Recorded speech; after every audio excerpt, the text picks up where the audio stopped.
Temporada 8, A Armadilha da Justiça. Quarto episódio, como se comporta quem caiu na armadilha da justiça. No episódio passado eu expliquei do que se trata cair nesse negócio de armadilha da justiça.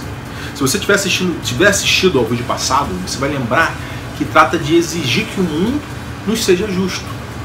Eu falei que justiça não existe na natureza. Pessoas morrem, sofrem.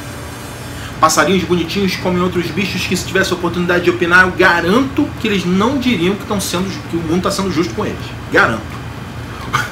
O problema todo, né, qual é? Ele está sendo a gente se paralisar em função de coisas injustas que ou estão acontecendo aleatoriamente no mundo ou estão sendo feitas por alguma pessoa.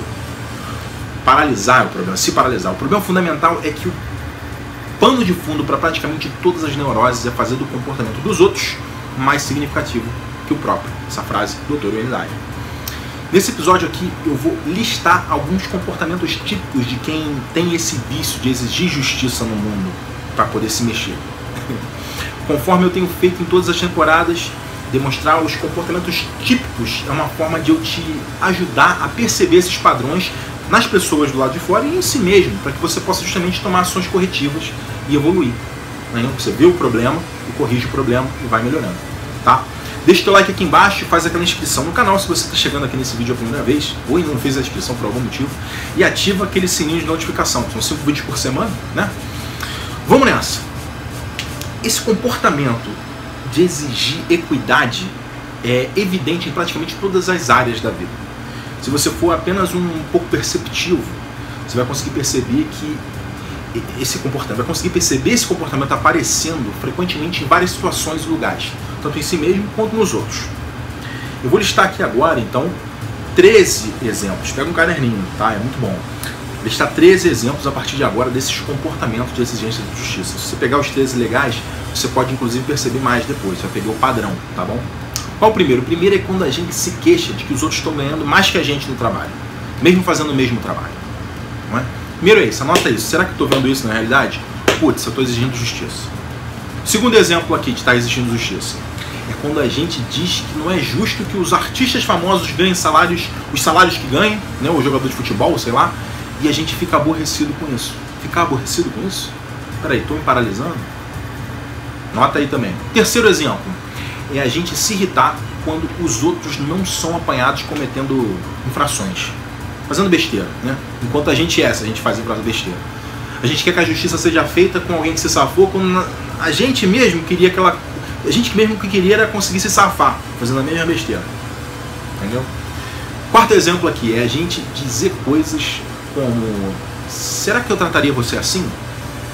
Coisas nas quais a gente presume que todos são exatamente iguais a gente. Se pegou falando isso? Correção, né? Quinto exemplo aqui é a gente se sentir obrigado a retribuir quando alguém faz um favor para a gente. Isso é até um vício neurótico que está muito enraizado no nosso universo cultural, né? E o universo cultural ele tenta aculturar a gente com isso. Você já parou para observar a palavra obrigado? Nunca te deu uma curiosidade a respeito de onde vem obrigado? Obrigado sou com obrigação. Obrigado pelo quê? Obrigado ao quê? Obrigado é justamente uma regra estúpida, convencionada nos primórdios, de que se alguém nos faz um favor, a gente é obrigado a retribuir. É um absurdo. Isso é com frequência taxado de polidez, de educação. Se sentir obrigado a retribuir não é gratidão, é neurose. Gratidão é o que se sente, que se pode comunicar. Se eu te dou um presente e você me sai e compra outra coisa na esquina para me retribuir, você não está demonstrando gratidão. Você está apenas cumprindo a tua regra neurótica de equidade e não está nem aí para mim. Olha só, e a gente faz isso todo dia. Olha o obrigado, até a palavra lá vem da cultura, né? Tanto que existe uma palavra aí. Vou para o sexto exemplo agora. O sexto exemplo carrega a mesma ideia de retribuir uma oferta, mas no tocante a gestos como beijo ou uma manifestação de apreço ou de carinho e amor. Se eu ganho um beijo e eu me sinto compelido a retribuir, se alguém diz que me ama e eu me sinto obrigado a dizer a mesma coisa na mesma hora, ou se eu digo, né, essa aqui é horrível, né? Eu digo e eu fico achando que a pessoa é obrigada a dizer. Se eu não estou manifestando os meus sentimentos apenas na hora que eu tiver vontade, eu estou caindo nesse caso aí, né, de exigência de justiça. Sétimo exemplo aqui agora, então. É também uma decorrência assim, desse último, tá?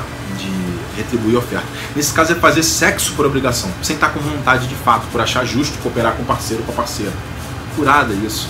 É transar motivado por um sentimento de justiça, não porque está com tesão. Esse é brabo, né? Olha como é que vai uma escadinha na sequência, né? Começa com presente, depois vai pro beijo, depois por último pro sexo.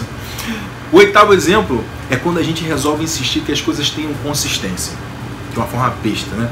Se a gente cisma de querer que as coisas estejam sempre certas, a gente está fazendo parte da categoria das pequenas mentalidades, como dizia acho que é o Ralph Waldo Emerson, né? Um pensador, escritor. O nono exemplo aqui, ele acontece em discussões. É uma manifestação de um ganha-perde, com uma única opção, se fosse a única opção. É insistir, sendo chato pra cacete, que haja uma decisão nítida. Quem vence tem que estar certo, quem perde tem que admitir que está errado. É uma grande besteira. É o chato da discussão, que quer estar sempre certo, né? O 10º exemplo aqui é quando a gente usa o argumento da justiça para conseguir o que quer. Você saiu na noite passada, então não é justo que eu fique em casa. Eu penso assim, mesmo que eu não tenha vontade de sair de casa. Em seguida, ficar aborrecido pela falta de justiça, pior ainda. Vamos lá. O 11º exemplo agora é quando a gente não admite que está com dificuldade para decidir o que quer, o que quer e o que fazer. E faz as coisas que preferiria não fazer e coloca a culpa da própria inabilidade de decidir na conta de não ser injusto com as crianças, com os pais, com os vizinhos, etc. Essa daí é clássica. Vamos para o 12º exemplo. O 12º exemplo é entrar no jogo do se ele pode fazer isso, eu também posso, né? Um jogo em que a gente se justifica o que faz pelo comportamento de outra pessoa. Essa maneira de pensar é que está na cabeça da maioria dos criminosos. É a racionalização neurótica para roubar, matar, trair, chegar atrasado, qualquer coisa que a gente não admite no nosso próprio sistema de valores. Eu acho errado e faço e boto essa justificativa aí para racionalizar. É um pensamento atípico, mas o ladrão geralmente não acha certo roubar. Geralmente, tá? Ele acha errado. Isso justifica com uma distribuição equitativa de renda forçada, tomada por iniciativa própria. A gente não precisa falar de crime e de coisas extremas para cair nesse exemplo. Vou te dar outro aqui. Quantas pessoas você não conhece que quando dirigem nas ruas, às vezes elas decidem devolver uma fechada em alguém, sabe? Ou que acende o farol alto na estrada, numa via de mão dupla ali, numa estrada de mão dupla, de noite, porque tem outras pessoas fazendo isso no lado oposto. É um comportamento de retaliação infantil, do ele me bateu, eu bato nele. É simplesmente a idiotice que mais causou guerra no mundo quando levado ao extremo. Tá? Vou contar um caso aqui do meu mestre de Wing Chun, mestre Léo Imamura, da Moya Wing Chun Martial Intelligence. Uma vez ele deu uma entrevista para uma reportagem de TV. Né? O pessoal vê luta, acha que é tudo luta. Né? O repórter ele perguntava sobre artes marciais, em determinado momento fingiu que ia acertar, né? o mestre Léo Imamura, um soco assim. Ele nem esboçou reação, ele olhou pro cara assim, olhou tranquilo, né? Não deu uma resposta física do tipo, o que você quer dizer com isso? Sem falar nada. E em seguida explicou, falando mesmo. O que dói não é o dente que quebra, mas é o ego, o orgulho. O 13º e último exemplo aqui é sentir que se deve gastar em presente a mesma quantia que outra pessoa que a outra pessoa gastou com a gente quando deu um presente pra gente. É querer pagar cada favor com outro favor igual, de igual valor. Significa que a gente sente que tem que manter o balanço contábil equilibrado, em vez de fazer o que, na hipótese, né, a gente estava afim de fazer. Afinal, é preciso justiça, ora. Olha a besteira, olha o nível da besteira. Então, esses foram os 3 exemplos que eu prometi dar aqui, né, de comportamentos de exigência de justiça. Ou seja, de cair na armadilha da justiça. Se pegou neles, preste bem atenção, tá? No próximo episódio, o assunto vai ser sobre as razões psicológicas que estão por trás desse apego à exigência de justiça, tá bom? Deixa aquele app aqui no comentário aqui embaixo, com um braço de força, né? Se esse vídeo clareou a tua mente de alguma forma, fez assim, esses vídeos assim, mostram muito insight. Putz, eu tô fazendo isso. Às vezes, comenta aqui embaixo com um braço de força, conta o teu caso, tá? Deixa teu like também, se inscreve no canal se você não tiver feito isso, tá? E se você puder, compartilha esse canal com seus amigos. Tem muita gente que precisa desse tipo de conteúdo. E além disso, você me ajuda, porque o canal cresce, né? Manda o link dessa playlist aqui de outros grupos, para os seus grupos de WhatsApp, né? Vai ajudar, as pessoas vão ler. Vamos te dar uma checada aqui, um ou outro checa, já dá uma crescida. Até o próximo episódio. Por cima.